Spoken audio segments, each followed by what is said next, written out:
Hello అండి, welcome to అమ్మమ్మ కథలు. తక్షకుడు ఆ కుండలాలను తీసుకొని ఒక బిలంలోకి చేరుతాడు.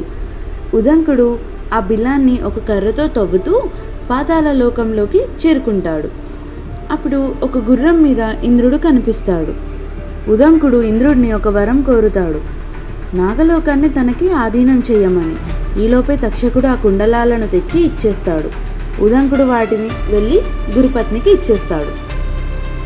దీనికి పరీక్షితుడి మరణానికి సంబంధం ఏమిటా అని జనమేజయుడు మిగిలిన మంత్రులను అడుగుతాడు. అప్పుడు వారు ఇలా చెప్తారు: భరత యుద్ధంలో చనిపోయిన అభిమన్యుడు మరియు ఉత్తరకు పుట్టిన పరీక్షితుడు కృపాచార్యుడి వద్ద విలువిద్య నేర్చి పాండవుల అనంతరం రాజ్యపాలన చేస్తూ వచ్చాడు. ఆయనకు వేట అంటే చాలా ఇష్టం. ఒకరోజు వేటకి వెళుతుండగా శమికుడనే మహాముని తపస్సు చేస్తున్న చోటుకి వచ్చి బాణం తగిలిన మృగం ఇటుగా వచ్చింది చూసారా అని అడుగుతాడు. శమికుడు సమాధానం ఇవ్వలేదు. పరీక్షితుడికి కోపం వచ్చింది. అతను ఒక చచ్చిన పాము బాణం మూలికతోటి ఎత్తి శమికుడి మెడలో వేశాడు. శమికుడి కొడుకైన శృంగికి ఒక మిత్రుడి ద్వారా పరీక్షితుడు చేసిన దాని గురించి తెలిసింది. అప్పుడు శృంగికి కోపం వచ్చి తక్షకుడి విషంతో చచ్చిపోవుగాక అని శాపం ఇచ్చాడు.